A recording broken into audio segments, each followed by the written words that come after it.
This podcast may contain explicit language.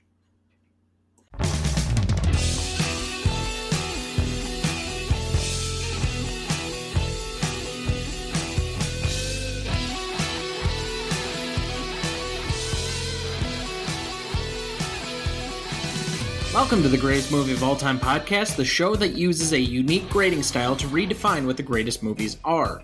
I'm Tom Duncan. And I'm Dana Duncan. Tonight, we apply our patent-pending Stanley rubric to the last in our month of Best Picture winners with On the Waterfront from 1954, directed by Elia Kazan, written by Budd Schulberg, and starring Marlon Brando, Karl Malden, Eva Marie Saint, Rod Steiger, and Lee J. Cobb. This movie was nominated for 12 Academy Awards and won 9, including Best Picture, Director, and Actor. So, Dad, this was your choice for the 1950s. We've already visited 2 Best Picture winners from the 50s so far. Kudos if you can name either of them. What made you choose this particular selection? Okay, well, first off, it is Bridge Over the River Kwai. Correct. 1957. Correct. And 1951. No. 52? Yes. The Greatest Show on Earth. Yes. So, I get kudos, huh? I suppose. Yeah. Well, if you haven't figured this out, okay, all 4 of the selections that I picked are films that I like, that I enjoy, but that I am not going to go, I should watch this tonight. I figured this is a good way to force myself to watch really good films that I'm not going to just kind of find as comfort films that I'm going to go to on a given night when I just want to relax. Way to sell our product, Dad. Well, they're great films. It's just, but I mean, they're great films and they should be watched. It's just not going to be to my, I'm not going to go to these automatically. There's certain films that I will watch over and over and over again. These are films that I kind of am remiss that I haven't seen again lately. And I thought this is a great opportunity to force myself to sit down and be patient and watch some good films that are not just necessarily going to be on my comfort list.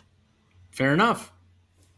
So from a historical perspective, can you put us in the shoes of the era of the 1950s with unionized mob corruption? Yes.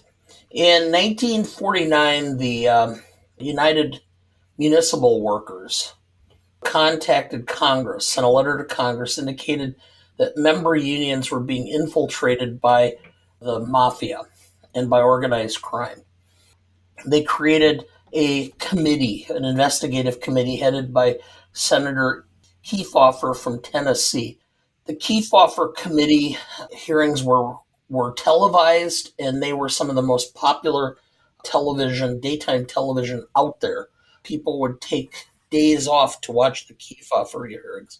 In fact, by the time it was said and done, Senator Kefauver was considered one of the most respected men in the world. So they did a lot of investigation, and it was primarily around gambling. Then it advanced into drugs and using union dues and money ultimately to fund criminal enterprises and activities.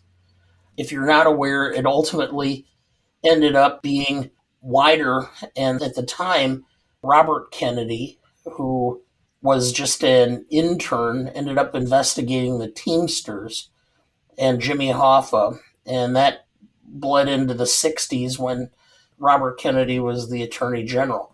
So this was a long process. At the same time, you also had the Red Scare in the late 50s and Senator McCarthy asserting that there were communists hidden throughout government. And so when the House Committee on Un-American Activities started investigating, Elia Kazan, the director of this movie, was one of those who had been implicated as being a member of the Communist Party, who not only testified but named names. And he became kind of a persona non grata for a while in Hollywood. This film is in part his reprieve, his statement as to why he gave names, and it's kind of interwoven in the whole story. That gives us some good historical context. We'd obviously talked about Kazan going back to the previous Best Picture winner and Best Director award he received for Gentleman's Agreement, which was prior to his testimony. But what is your relationship to this movie? So this was a film that I had heard about while I was in college and in law school. I had not seen. I found it about the time I was either in law school or right out of law school and watched it for the first time. Thought it was an amazing film. Have gone back and watched it probably 2 or 3 times since, but it's probably been 10 years or more since I saw the film, at least. So, any longtime listeners to the show know very well that I have watched every Best Picture winner at this point, and I had a project to watch every Best Picture winner. But this also was a highly ranked AFI Top 100 film on both lists, the 1998 and then the 10th anniversary 2007 edition. And so this movie came about partly due to obligation, but also for the amount of times that I heard it praised as one of the seminal acting performances of all time. I think that term is going to be thrown around a lot this evening because the amount of different directors, actors, industry people that have often cited this as the seminal acting performance is too numerous to probably count. I think a lot of things stem from this, particularly when it comes to the Actors Studio. This is the film that really put their studio on the map as a challenge to traditional acting and putting it up as what might be the next generation of the largest stars in Hollywood. And most of the character actors out of this movie in particular are all alumnus of the Actors Studio, particularly Karl Malden, Eva Marie Saint, and Lee J. Cobb. So I came to it from that. The problem for me has always been that to me this played out very similarly to just about any other 50s movies that we've seen. That I didn't necessarily understand why everyone said it was such a great acting performance. But then you start digging into the background and what Brando particularly puts into this performance that's unlike anything that had come before it. And you start to see the nuance of his performance that really is why it's reflective on the acting community and the way it is and why it's so revered. So I come from it from that perspective. I think I saw this movie maybe 10 years ago the first time.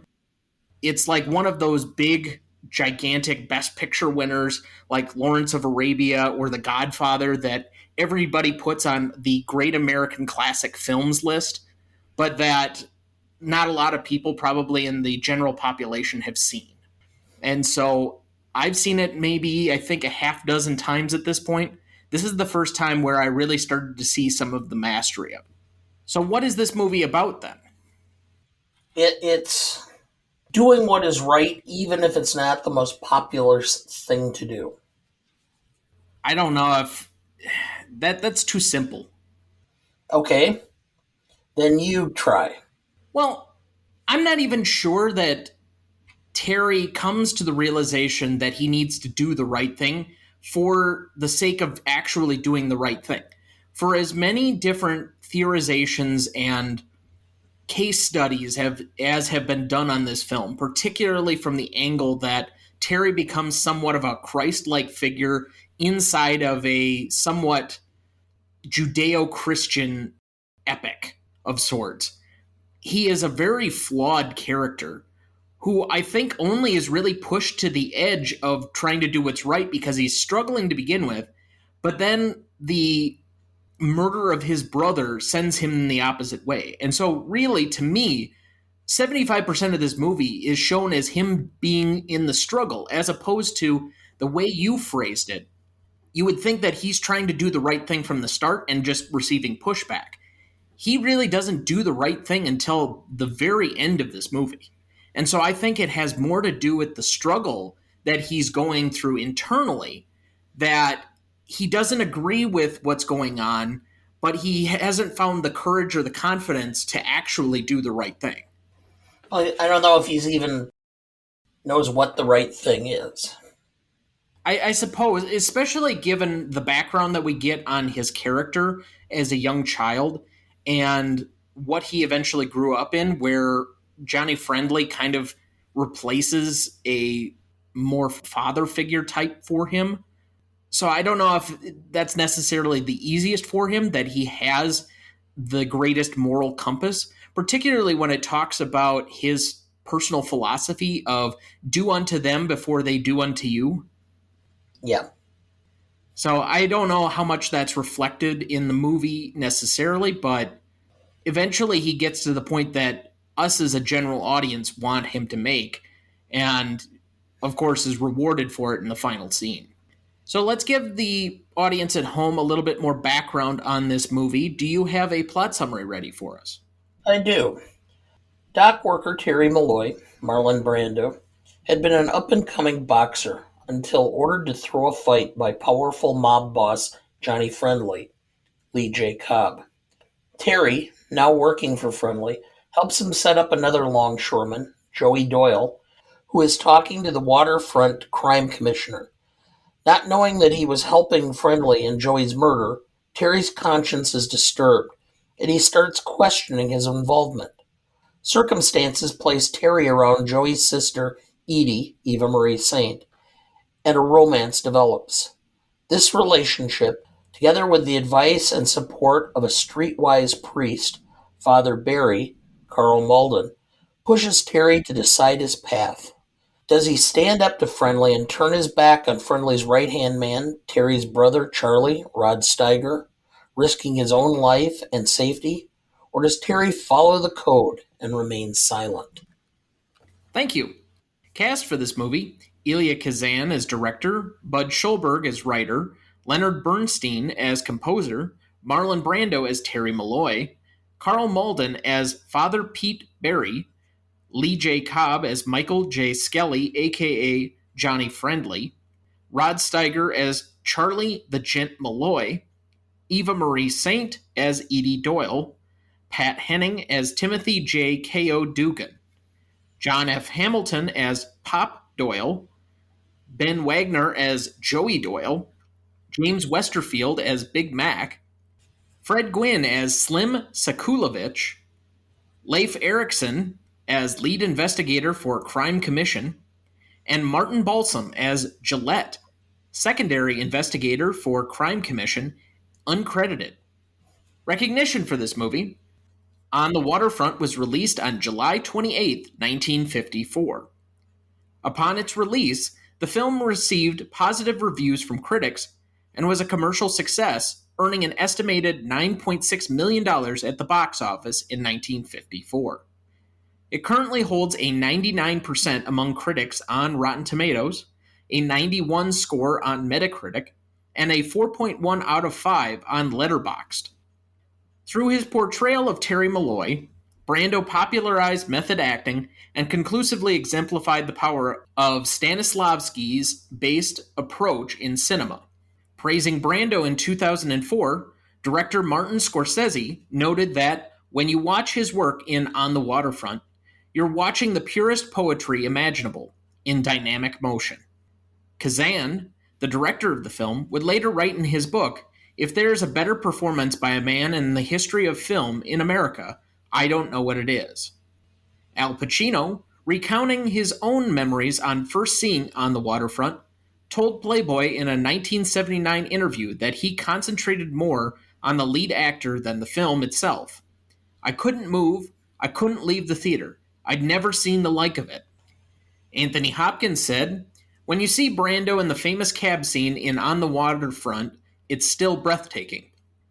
In a eulogy for Brando, Jack Nicholson described his display probably the height of any age and added that you just couldn't take your eyes off the guy. He was spellbinding. On the Waterfront received 12 Oscar nominations, including Best Original Score, for Leonard Bernstein, the only movie score he did that was not an adaptation of one of his own stage shows, and 3 Best Supporting Actor nominations for Lee J. Cobb, Karl Malden, and Rod Steiger. The film won 9 Oscars for Best Picture, Director for Elia Kazan, Actor for Marlon Brando, Supporting Actress for Eva Marie Saint, Story and Screenplay by Budd Schulberg, Black and White Art Direction, Black and White Cinematography, and Film Editing. In 1995, it made it on the Vatican's list of 45 greatest films. It has been recognized by the American Film Institute on the following lists: AFI's 100 Years 100 Movies at number 8, AFI's 100 Years 100 Heroes and Villains, with Terry Malloy as the number 23 hero of all time, and Johnny Friendly as a nominated villain. It was on AFI's 100 Years 100 Movie Quotes, with "You don't understand, I could have had class, I could have been a contender, I could have been somebody instead of a bum, which is what I am," as the number 3 quote of all time.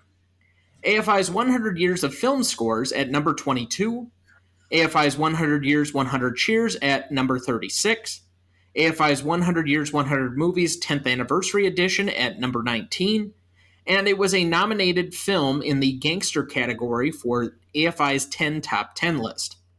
In 1989, On the Waterfront was one of the first 25 films to be selected for preservation in the United States National Film Registry. Did you know? In his biography of Elia Kazan, Richard Schickel described how Kazan used a ploy to entice Marlon Brando to do the movie. He had Karl Malden direct a scene from the film with an up-and-coming fellow actor from the Actors Studio playing the Terry Malloy lead role. They figured the competitive Brando would not be eager to see such a major role handed to some new screen heartthrob. The ploy worked, especially since the competition had come in the form of a guy named Paul Newman? Yes. Did you know? The leading characters were based on real people. Terry Malloy was based on longshoreman and whistleblower Anthony DiVincenzo. Father Barry was based on waterfront priest John M. Corridon. Johnny Friendly was based on mobster Albert Anastasia.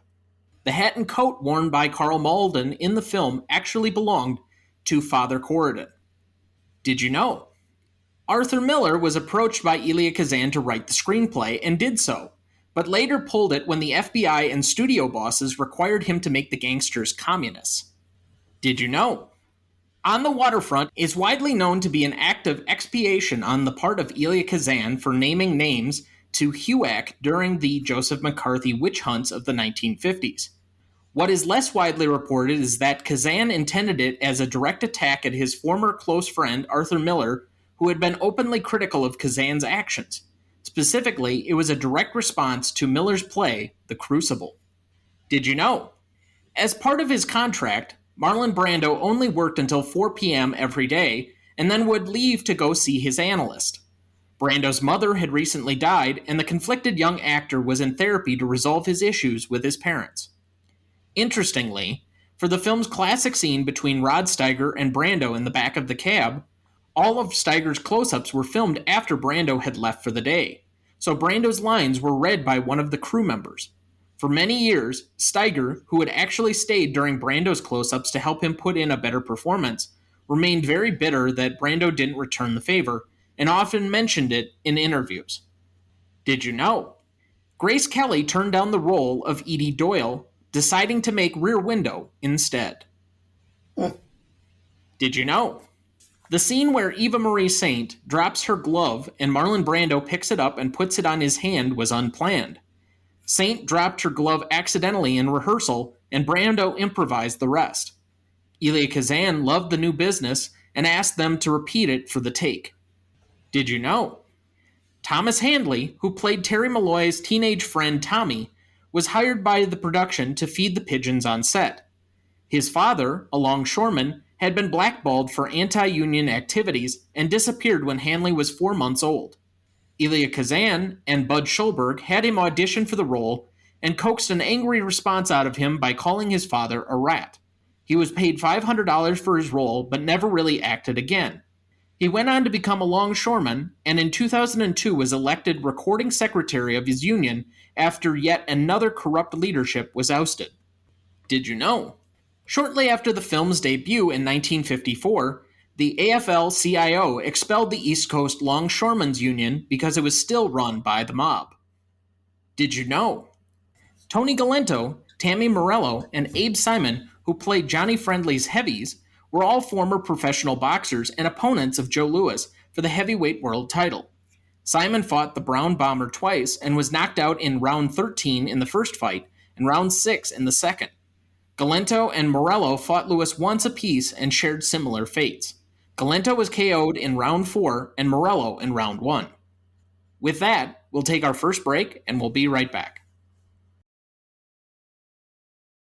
Before we get back to the show, next week we will finally be getting to a movie that we've wanted to cover since the beginning of the show, but have been too scared to touch until now. Blazing Saddles, from 1974, directed by Mel Brooks, Gene Wilder, Cleavon Little, Harvey Korman, Madeline Kahn, and Alex Karras. You won't want to miss that one, so watch ahead of the show by searching the Real Good app to find where it's streaming for you. That's REELGOOD. Let's go to best performance then. Dad, what do you have down? Brando. When you start thinking about how he portrayed this and how, as the film went through, and how some of his mannerisms very subtly changed. Towards the end, he seemed to lose a lot of the tics, the body language, the stuff that shows him to be a beaten down man. It's almost an irony of the fact that in the climactic scene he's beaten and almost left for dead, but yet that's the moment where he is no longer the timid, beaten down man. He's now rising above that to become defiant and a leader. And there's so many nuances of Brando's performance in general that are just so subtle. You mentioned the scene with the glove. Brando had a technique or a concept of doing things like that to humanize and to try to portray characters more as real people than as the people written into the script. And so he was always looking for ways of doing things, how to wear a jacket, how to present himself, how to sit. I mean, even when he's sitting at the bar after his brother's murdered, he's sitting in a way that is both nemesing and sympathetic at the same time.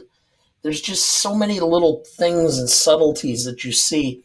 It's so easy to see where people realize that this was a performance that was beyond anything that had been really done in film before. He does go through a very emotional swing when it comes to the full length of the movie. From at the beginning where he reluctantly is asking questions and just trying to sort through his own feelings, to by the end basically accusing both Johnny Friendly and his brother for doing him in because they didn't have his better interests at heart. It's hard to go in any other direction. I tried, but given that this is held up as the seminal acting performance in the history of movies, I think it would be a disservice to him to go with anyone else as a best performer. Think about the scene in the cab with Steiger. Okay? Most actors would have portrayed that. Your brother is basically telling you to toe the line, and when you're apprehensive, he pulls a gun on you. Okay? Most actors are going to react in a hostile or a defensive. Brando played it as being sympathetic. Like, oh no, I don't find that at all. I instead would think that he's playing it more as disappointed. He knows that his brother's not actually going to fire on him, and so he's able to just push the gun out of the way. But he's definitely not. That's not what I meant at all. I meant he's almost sympathetic at his brother. It's his brother. He's like, why? And you could feel the hurt, the fact that the two of them have let this situation destroy their personal relationship, their brotherhood. and he's almost treating it like Charley is somebody that he pities because he has to act in this way because he's caught between the life he has and his love of his own brother. And he almost pities him. Even just the way Brando says, "Oh, Charley." There's a pity. He pities his brother for being in that situation. And Steiger, really, and I did not pick him as my secondary performance, but Steiger's performance was so, you could tell that, or the performance he had was so haunting because he is caught in such a quandary, such a dichotomy between his brother and that taxi scene just brings this out. And both actors were so wonderful in that performance. So who did you go then with your best secondary nomination? I went with Kazan. His mastery of the camera angles and such that were done. The one scene where Eva Marie Saint and Brando are both kind of developing the relationship, and she comes and says, or basically says, you need to, if you know something, you basically need to talk about it. They put her in a camera angle so that it's almost like she's hovering over him. There's a level of angelicness to it. The fact that Malden is lifted out of the hull like he's being lifted up to God, rising from the depths of this hell based on the fact that he was able to confront the longshoreman. There's just so many little things, so many little touches. The fact that when the reveal is given and Brando comes clean with Eva Marie Saint as to his knowledge of what's going on, the whistle from the ship drowns out the words because the words don't matter. You know what they're talking about. It's the body language and the reaction that really matters. And so it's just these little subtleties that were done. For the most part, Kazan stayed out of the way and let some really fine actors act. But yet he made up for a lack of real hands-on directing of the actors by setting the scenes, setting the camera angles, and setting how things were to be presented. And I thought he did a masterful job of directing, in part by that, the camera angles and setting up the scenes and everything, but also by staying out of the way of the actual actors themselves. I went with him also as my best secondary, but it has more to do with all of the things that he did to get this, which was essentially a passion project for him, put together. When you want to talk about casting a lot of the people that he helped find and pretty much prop up through the actor studio, and then giving them, some of them, their very first break in this movie, which obviously became a big movie. Or you want to talk about finding Budd Schulberg, remelding the script, melding it with his own vision of where he wanted to go with a lot of the true story behind this, because this was somewhat based on a very true story from a couple of years prior with something similar that had happened on the docks in New York at the time. I just think that given the amount of good performances that happened and the amount of total Oscars that were won or amount of awards, it is reflective on the person who ended up putting everything together as a performer, that I think you have to kind of go with him as your best secondary. Most charismatic? Brando, every film, okay, and he had not that many film roles. When you stop and think about it, he did not do that many films. He did some that were absolutely memorable. Street Car Named Desire, On the Waterfront. Julius Caesar? Yes, he was in Last Tango in Paris. That's not till much later in his career. I understand, but he had kind of a down period there for a while. And then The Godfather and Apocalypse Now. And, You forgot Superman. uh, well, that's one I want to forget. But anyway, I didn't think it was that great. Okay. I really didn't. it created all superhero film archetypes after it. Okay, that's fine. You can have your opinion. Anyway, whenever he was on screen, I don't know why he had such a presence, but he did. You just were drawn to him. I went in a completely different direction. As you know, I've had my struggles trying to find the excellence within his performance here. And while I can kind of point it out from an academic angle, might be the only person that's not drawn to him on screen.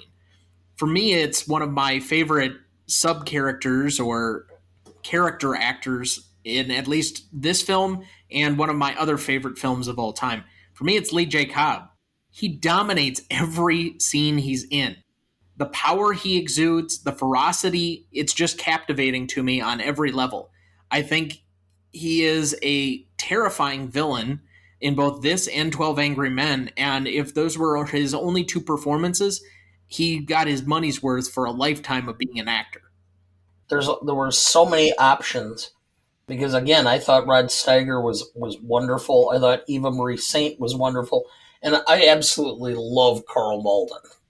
I love every time I've seen him in a film. He was great. Best scene. I have down Joey's murder, Terry walks Edie home, church meeting, Terry and Edie's first date, Dugan's death, I Could Have Been a Contender, the Crime Commission, and Terry takes on Friendly. Did I miss any? Terry confesses. Boy, I just had a hard time thinking that was very notable. Well, it is a rather a pivotal scene. It kind of defines their relationship or alters their relationship. There's a certain level of naivete in their relationship until that moment. Now it's become clear that he has more knowledge connection. There's more ramifications to what's going on.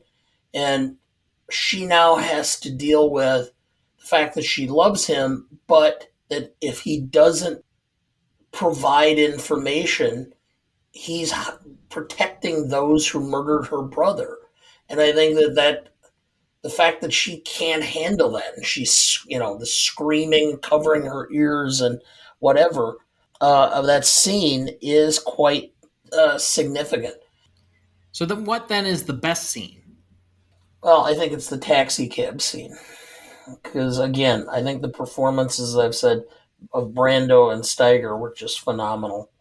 There was a gentleness between them that you could tell that they were uncomfortable, that that they were morose about where the situation had placed them. The fact that Terry understands that he wasn't protected by his brother, and I think Steiger portrays that he understands exactly what Terry is saying, and that he understands too that he's right. And that scene plays so well. It's by far, the best done scene. It's to me the most indelible scene because that's the one everybody remembers more than anything. I understand where its place is in movie history and how much everybody else focuses on that, but to me, that scene is forgettable, and I don't understand why everybody has such a focus on that as being the pivotal scene. I made it my most indelible by default, but for me, the ending is the best scene of the movie. Terry taking on Friendly and getting into that fight and then walking through the door of the docks in order to unload the ship.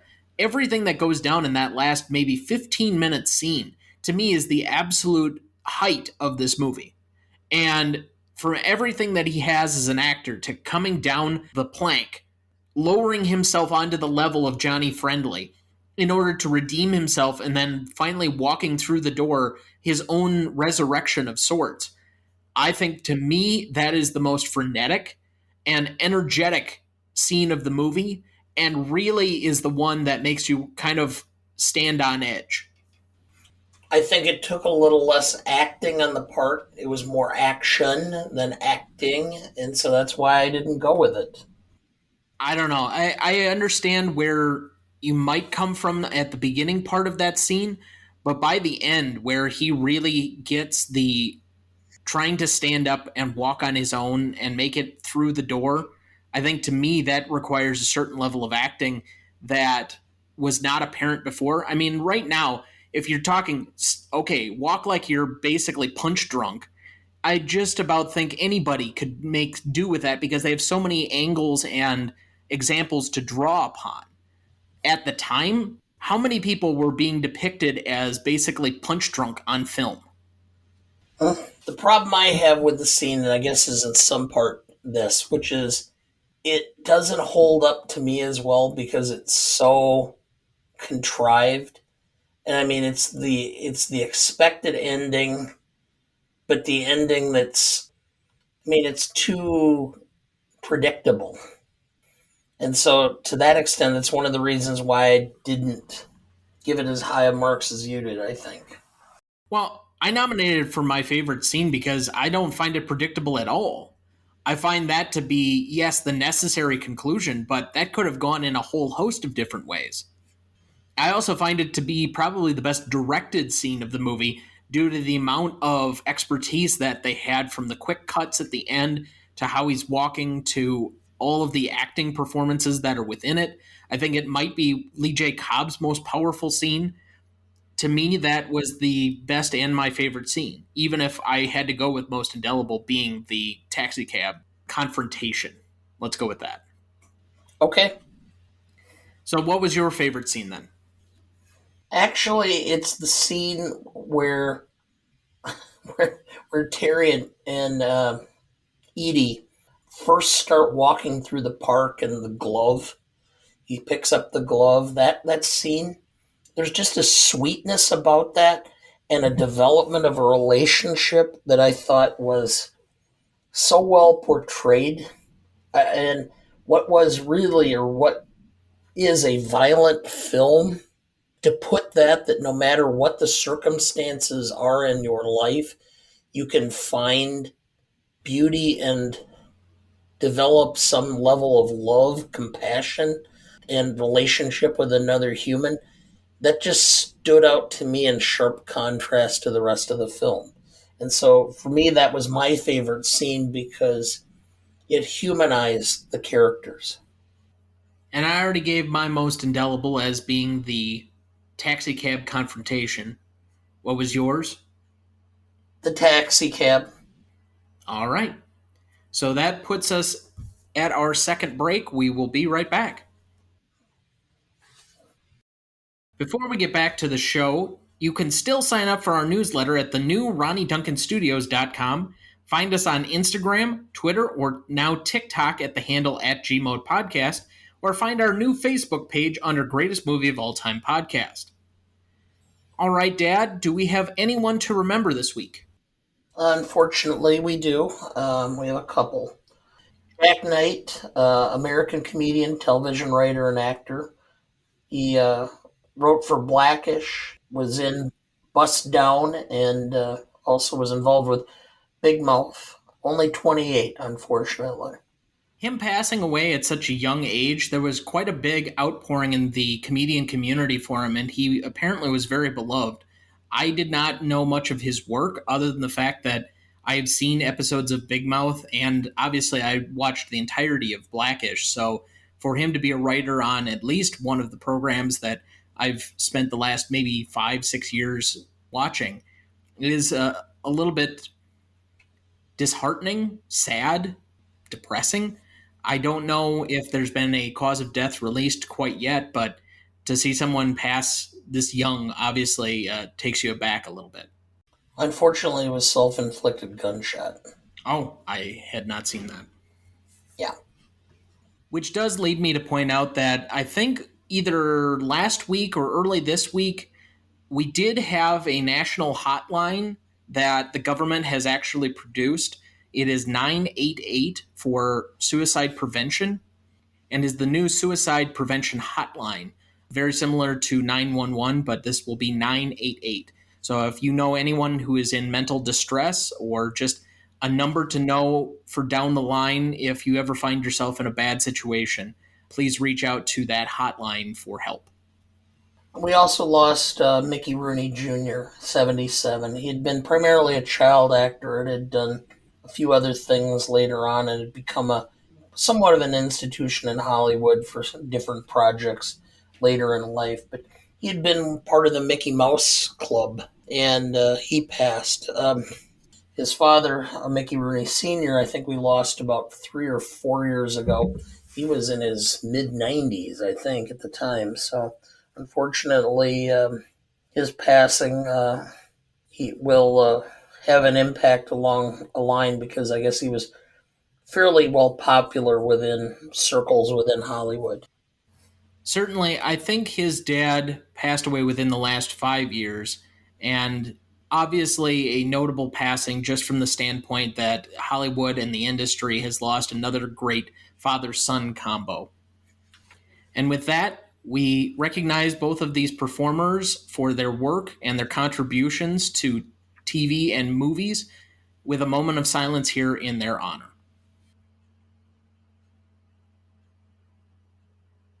Thank you.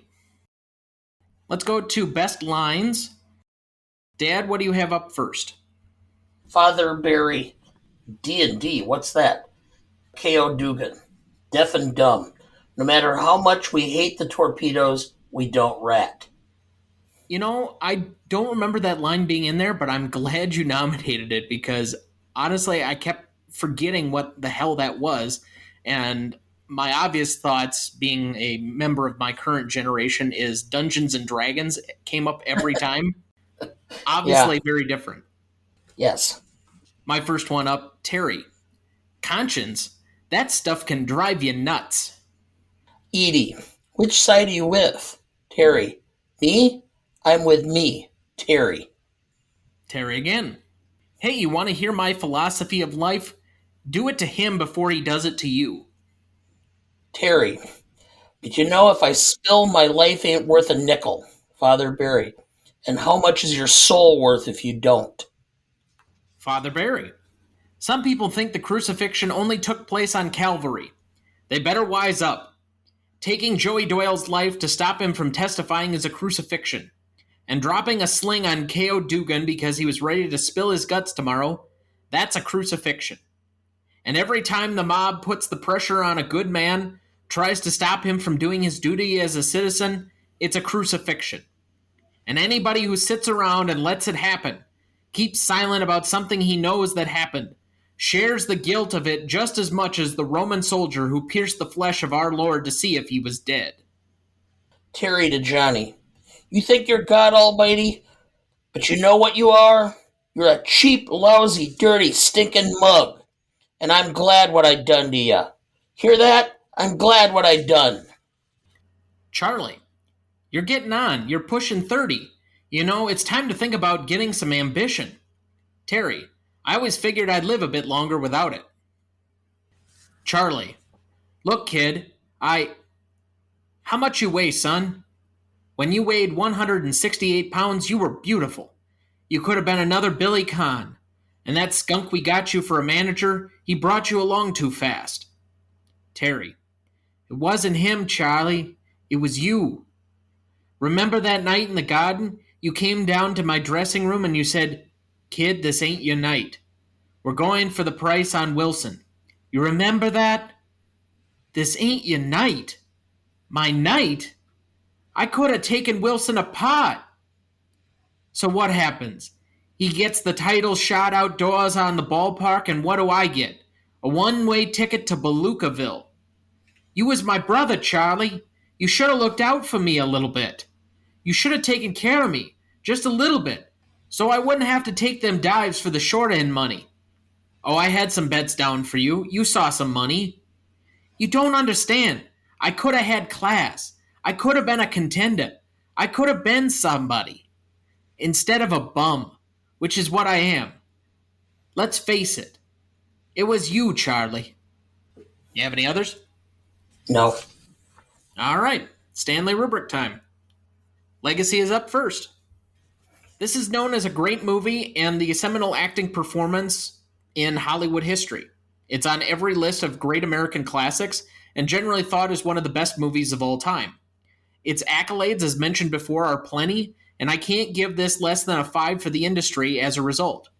I might even give it more if we could, especially given how many 5s we give for the industry anymore. For the audience, though, unless you saw it in a film class, how many people actually know of, let alone have seen this film? I think this unfortunately runs aground in the eyes of the general population, and so I feel I'm going to go just slightly above the median here with a 3 on that end for an 8 overall. To be perfectly honest, I wrestled with this. I agreed with you completely on all aspects of the 5. It set about an entire line of the actors studio and the method actors throughout the 60s, 70s, and 80s. So it's perfect 5. But your mother only saw it because I made her watch it. I don't think your sister Allison's ever seen it. Sarah said she saw it only because you made her watch it. This is not a film that people go, oh yes, I love this film, or yes, I remember watching it. I think the film is way out of the scope, thought, Consciousness? consciousness of the public. So I went with a 2. And the only reason I'm going with a 2 is because there are film geeks like us who so pound up or beat the drum for this movie that it keeps it somewhat active among the public, but this is not something that people just flock to. Frankly, Sarah got a fairly significant film education as she was staying with me for 6 months during the pandemic, and there weren't any sports on. So what else am I supposed to do other than teach her basically all of the great classic films of Americana? Yeah. But I don't think you can use Allison as an example for much of anything. If it doesn't appear on Disney Plus, she probably hasn't seen it. I wouldn't go quite that far because... Obviously, I'm saying it for comedic effect. All right. She's seen Virgin River and Bridgerton on Netflix. Yeah. I have no idea even what Virgin River is, so... Well, I do enjoy Bridgerton, but then again, I probably would enjoy Virgin River, too. I just haven't gotten around to actually bothering to watch it. I don't think there is some type of romantic comedy / like overly sappy romantic story that I haven't enjoyed. Even the like really bad ones that Sarah watches on the Hallmark Channel around Christmas, even those I find somewhat appealing and I find something in there that I can watch. But let's just not go there. I have much more important things to do with my time. Impact significance. 5 again for the industry. It was a notable, significant marker for the Actors Studio as being a funnel for great American actors going for the 50s, 60s, and 70s, as you mentioned. You can't take away its significance in the awards category, given how much it pretty much swept the Oscars that year, and was immediately known as a classic American film almost from the moment it was released. In today's terms, it would have been a top 10 movie of 1954. I think it was number 9 overall.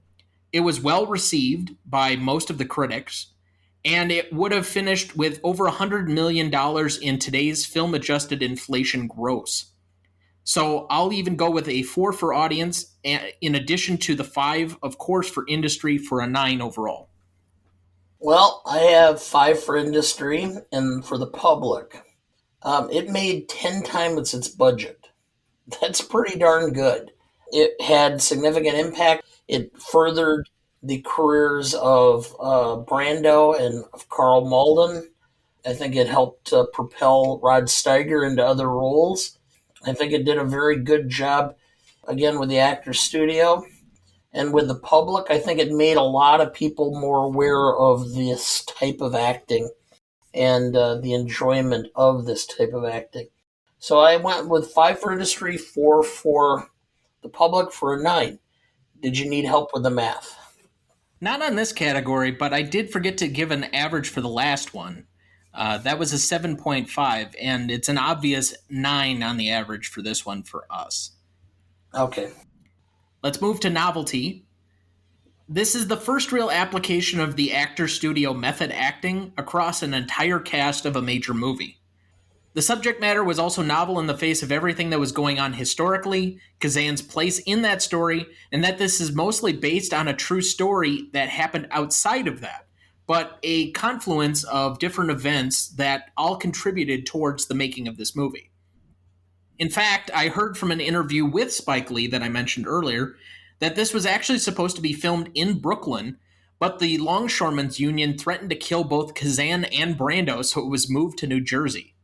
So, given that there were real life stakes, there were politics galore with this film, and that there was a pressure for this thing to actually perform and do well, and inside of that pressure cooker, you turn out one of the great American classics, I feel it is on par then with some of our most novel films that we've had so far. So I will top it with our rankings at a 9.5. The only thing that gave me a step down is because it's a gangster film.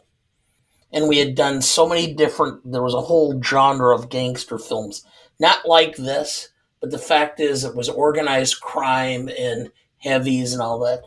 And for that reason, I only gave it a half point down. And so I went with a 9.5. So, again, do you need help with the math? I do not. It is a 9.5 between us. Classicness, your category. Well, this one was kind of a odd one for me. I didn't see too much that was over the top. I mean, there were minorities in the Longshoremen's Union. We have one strong female lead. The only thing I could say is that the classicness to some extent gets lost because I don't think that the public in this age really grasps unions and what unions were or what they were about at the time, as well as how organized crime was involved and what was going on with organized crime. So I had to give it a few points down for that because I don't think it has a certain resonance yet today that I think takes away a little bit of its classicness. So I went with an 8. You do make a good point on the unions. It's something I hadn't necessarily considered. And I thought for sure that you'd go on the standpoint of, the diversity of the cast or a strong female lead or some other things. To me, there is one bothersome scene in this movie, and that's when Terry kind of forces himself on Edie. It's certainly not a big deal in 1954 where you could almost legitimately beat your wife without consequences, and especially given that he had just played a wife beater a couple of movies before this. But definitely not something you can do today, and it does stick out in my mind. Kind of the same way that every time James Bond does it in a movie, it kind of sticks out for me. Well, I mean, in fact, the term wife beater for the type of T-shirt, which is it's called an A shirt, and they're referred to as wife beaters because Brando wore one in Streetcar Named Desire, and because he beats his wife and beats Blanche and, rapes Blanche and blah, blah, blah, his sister-in-law.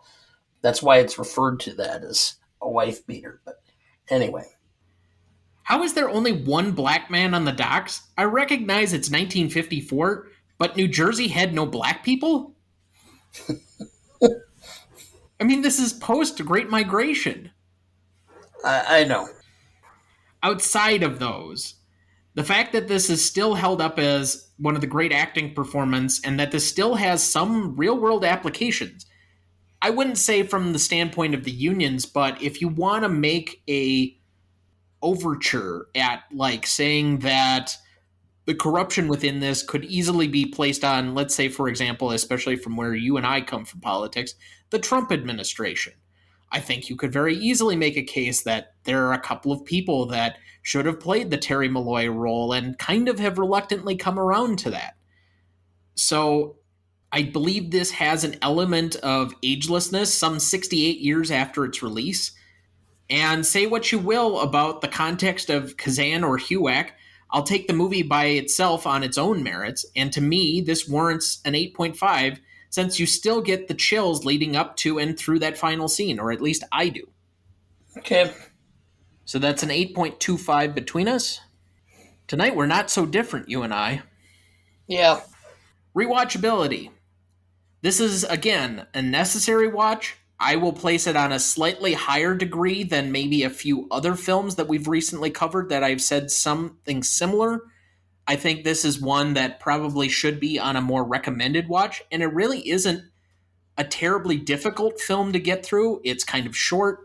It has a couple of spots where it drags, but it's not too problematic, and it kind of gets in clean and works its way through, and it's one of the great American classics.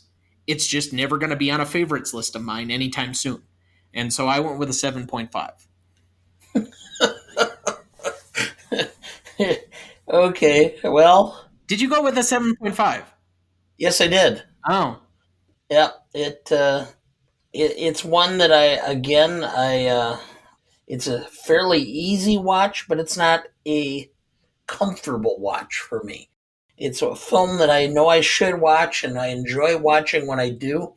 But again, it's got to be something that I find easy to watch, or something that I can just slide into no matter what my mood is to get it past an 8.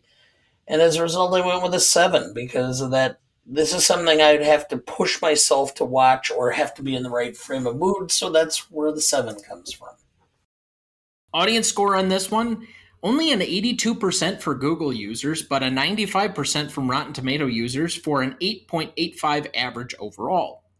So to recap the categories, we had a 7.5 for legacy, 9 for impact significance, 9.5 for novelty, 8.25 for classicness, a 7.5 for rewatchability, and an 8.85 for audience score, giving us a final total of 50.6, and placing it between Wall-E and Fargo on the list. Again, not two films that I would have necessarily placed around this or compared them directly to, but we seem to find that every week. It's what happens when you put multiple genres together. Remaining questions for you. Well, the implication is the final scene is that Terry becomes the leader of the longshoremen, and Johnny Friendly is no longer has any power or control. He's just shouting in the wind, more or less. But can you really see Terry as the leader? I don't think it's so much as the leader per se. He certainly doesn't hold the intelligent organization in his hands to be able to do that, but you can look to him as the symbolic leader, more or less, of your cause. That if you unite together, especially because really at the end of the day, it doesn't matter what the union wants. They were just the organizing party. You have to get the ship unloaded.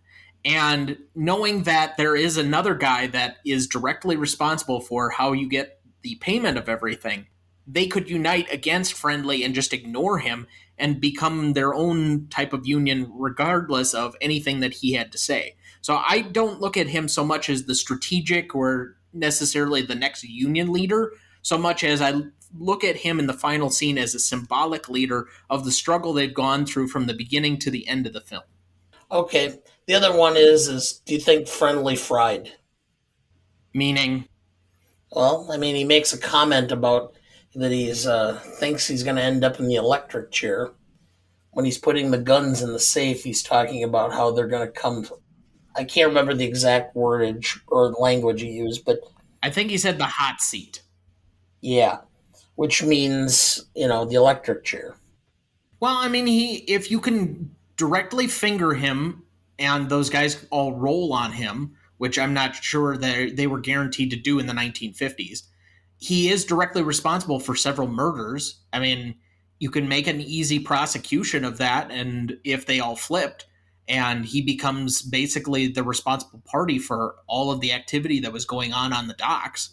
I mean, he's at least got 2 murders on his hands during the course of the movie. 3. 3? Yeah, because you have Joey, you have Dugan, and you have Charley. Sure. I forgot Dugan there for a second. All right, so 3, but he's obviously responsible for more than that. Yeah. So it's more than likely because you could basically put him as a more or less serial killer before the term was popularized. Yeah. To me, there are 2 questions, though, that stick out from this movie that just don't seemingly make sense. If you're the leader of the mob, and yes, you've worked through intimidation and such beforehand, why would you actually kill Charley? You're just more likely than not going to set Terry off and set him against you. I don't know. I would have held Charley under threat, but you're basically disposing of a guy that's been extremely loyal to you because of the actions of his brother. That doesn't make much sense to me. But then again, you've always told me, as a former defense attorney, that criminals are not smart. No, they're not. Well, they can be, but the problem is that they don't. Smart criminals don't get caught. The problem is that a lot of times they just keep doing things over and over, and if they stopped after the first couple of times, nobody'd figure it out. It's when they keep going back to the well doing the same things over and over that people figure out what they're doing, and that's stupid, or the epitome of stupidity. The other thing that doesn't make much sense to me is how Edie is actually in love with Terry. I can understand why Terry, a guy who's had nothing good go on in his life, can fall in love with Edie very quickly, but she seems to make, what, 2 or 3 times together, all of a sudden into this, like, grandiose relationship. And furthermore, she knows everything that he's done and everything he's about. And yet, somehow, she still loves him anyway. To me, that just doesn't make sense. Well, sometimes there's just an attraction. It doesn't make sense necessarily. There's just a chemistry. Sometimes you know, or it takes years to develop it. Sometimes it takes just a matter of a few weeks. Okay, I'm not necessarily buying it. I didn't think they had great chemistry in this movie. Hmm? Okay. Final thoughts for the week. With some level of reluctance, saying that I'm looking forward to our next movie. It's one of my favorites. I actually did try to reach out to Mel to see if he would be at all interested in being on the show. He never responded through Twitter. He probably never got the message, but I thought, it's worth a shot. But I'm just, again, I don't want people to take it the wrong way because it's really a film about laughing at racism. That's really a large portion of this film is just laughing at racism. The jokes are very racially insensitive, but that's why. So anyway, that's just starting my disclaimer now early. So, for those that maybe didn't know, we're discussing Blazing Saddles next week, just so you have the context behind that statement. You did mention it. Earlier on, but if people are skipping around. Oh, well, they shouldn't skip around. They should start and do it linearly. Then they wouldn't have a problem. But, okay. Anyway, I'll just say I'm grateful to have another week with you. This film is going to be 68 sometime next week after this episode releases, and we have a lot of movies coming up yet for the end of the year. For whatever reason, I'm a crazy man, and I went through and scheduled the back half of the year, but we have from now, I think, so let's say next week through the middle of September, we have guests galore. And I just had somebody contact me again today to do another guest spot that may fill up our entire September as well. So we may have 2 full months of guest spots currently going on the show. All guest selected movies and stuff that we want to discuss, but we seem to bring out a little bit more of ourselves when we have a third person to really kind of work off of. And so it'll be interesting. I do enjoy when it's just the two of us sometimes, especially some of these bigger movies like this one. But it'll be interesting to really get to know some of our guests and give us a different angle to present you for the next few weeks. True. Some of our previous guests I kind of miss having conversations with again, too. So wouldn't be bad to try to make suggestions for some of our previous guests. Outside of the family, that is. Although I don't mind our family, it's just, you know what I mean. No, I really don't. Well, I don't either. But anyway. That'll do it for us this week. Thank you for listening. Where are you headed, cowboy? Nowhere special? Nowhere special. I always wanted to go there. Next week, we will be finally getting to a movie that we've wanted to cover since the beginning of the show, but have been too scared to touch until now. Blazing Saddles from 1974, directed by Mel Brooks, starring Gene Wilder, Cleavon Little, Harvey Korman, Madeline Kahn, and Alex Karras. You won't want to miss that one, so watch ahead of the show by searching the Real Good app to find where it's streaming for you. That's REELGOOD. Please like, follow, rate, and review, or whatever on whichever platform you have so that you can join in our fun. You can also email the show at thenewRonnieDuncanStudios.com or sign up for our newsletter, find our new Facebook page under Greatest Movie of All Time Podcast, or find us on Instagram, Twitter, or now TikTok at the handle @GModePodcast.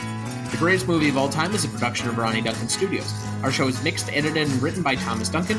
Our music is thanks to Purple Planet Music. Our technical provider and distributor is Captivate FM.